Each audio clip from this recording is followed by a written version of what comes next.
করুণাময় মহান আল্লাহর নামে শুরু করছি। ডিজিটাল বায়োকেমিক মেডিকেল সায়েন্স হসপিটালের পক্ষ থেকে ডক্টরস টক টিভি চ্যানেলের সকল দর্শক শ্রোতাদেরকে জানাচ্ছি আন্তরিক অভিনন্দন। চিকিৎসা গবেষণা ও রোগ তথ্য পর্যালোচনামূলক অনুষ্ঠান আজকের স্বাস্থ্য সংবাদ পাঠ করছি আমি ডাক্তার কাজী দেলোয়ার হোসাইন। অনুষ্ঠানটি একযোগে টিকটক, ইনস্টাগ্রাম, ফেসবুক ও ইউটিউব চ্যানেল থেকে সম্প্রচার করা হচ্ছে। সুপ্রিয় দর্শক শ্রোতা, শারীরিক সুস্থতার জন্য নিদ্রা বা ঘুম অত্যন্ত জরুরি।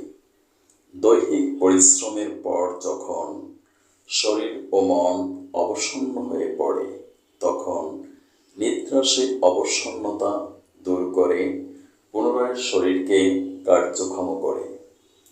পরিশ্রমের ফলে শরীরের অনেকটা শক্তি ক্ষয় হয়। আহার সেই ক্ষতিপূরণ করে এবং নিদ্রা সেই অবসন্নতা দূর করে। সুতরাং স্বাস্থ্য রক্ষার জন্য ঘুমের একান্ত প্রয়োজন। যদি কোনো কারণে ঠিকমতো ঘুম না হয়, তখন মেডিকেল টার্মের ভাষায় বলা হয় ইনসোমনিয়া বা অনিদ্রা। অনিদ্রা কোনো রোগ নয়, রোগের লক্ষণ মাত্র। মনে রাখতে হবে, অনিদ্রার ভাব সৃষ্টি হলে বুঝতে হবে তার পিছনে কোনো ভয়ঙ্কর ব্যাধি লুকিয়ে আছে। তাই অবহেলা না করে কোনো বিশেষজ্ঞ নিউরোলজিস্টের কাছে অবশ্যই যাওয়া উচিত।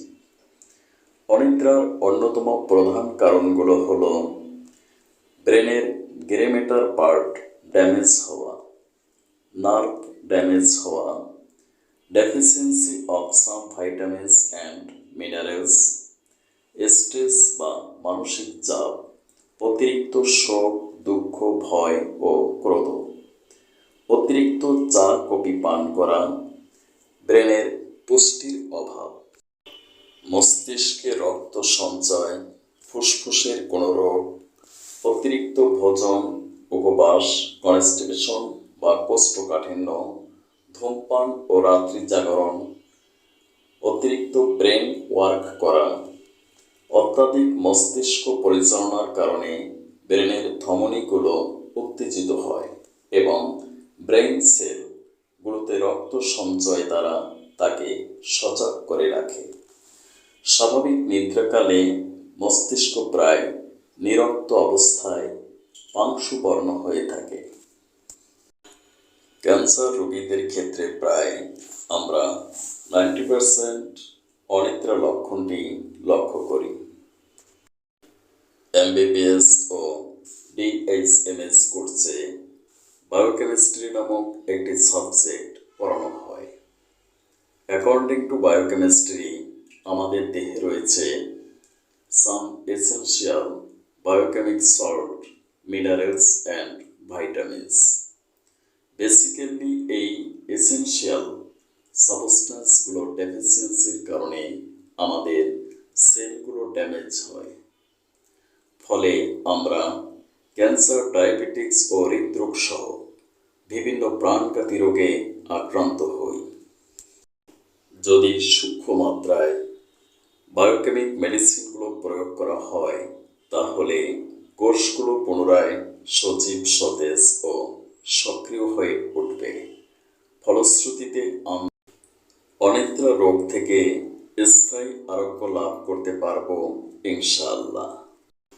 স্নায়বিক দুর্বলতা, ব্যবসা বাণিজ্য সংক্রান্ত দুশ্চিন্তা, পুনঃ হাই তোলা লক্ষণে ক্যালিফাস নামক বায়োকেমিক মেডিসিনটি খুবই কার্যকর। মস্তিষ্কে রক্ত সঞ্চয়জনিত কারণে অস্থিরতা, জ্বর, উৎকণ্ঠাজনক স্বপ্ন দর্শন, সন্ধ্যার প্রাক্কালে নিদ্রালুতা বা ঘুম ঘুম ভাব ইত্যাদি লক্ষণে ক্যালিফাস এর সাথে পর্যায়ক্রমে ফ্রামফস নামক বায়োকেমিক মেডিসিনটি প্রয়োগ করতে হয়। অস্বাভাবিক নিদ্রা, সেই সঙ্গে সময়ে সময়ে লালাক্ষরণ হতে থাকে, লক্ষণে আমরা বায়োকেমিক মেডিসিন ন্যাট্রামিও প্রয়োগ করে খুব ভালো ফল পেয়ে থাকি। মস্তকের পরিপুষ্টির অভাবে অনিদ্রা, মস্তকের পিছনে ঘাড়ে ব্যথা, পৃষ্ঠদেশে বেদনা, দুর্বলতা, ব্রেইন ফ্যাগ ইত্যাদি লক্ষণে আমরা বায়োকেমিক মেডিসিন ম্যাকফাস প্রয়োগ করে আশানুরূপ ফল পেতে পারি। পার্মানেন্ট ট্রিটমেন্টের জন্য যোগাযোগ করুন আমার প্রতিষ্ঠিত প্রতিষ্ঠান digital biochemic medical science hospital, সিরিয়ালের জন্য 0171293705 জনস্বার্থে আমি ফেসবুক লাইভ প্রোগ্রামে ই ক্লিনিক হতে লাইভ প্রোগ্রাম অনুষ্ঠানটি উপস্থাপনা করি। আপনার এই ধরনের কোনো সমস্যা থাকলে আপনি লাইভ প্রোগ্রাম অনুষ্ঠানে অংশগ্রহণ করে সমাধান নিতে পারেন।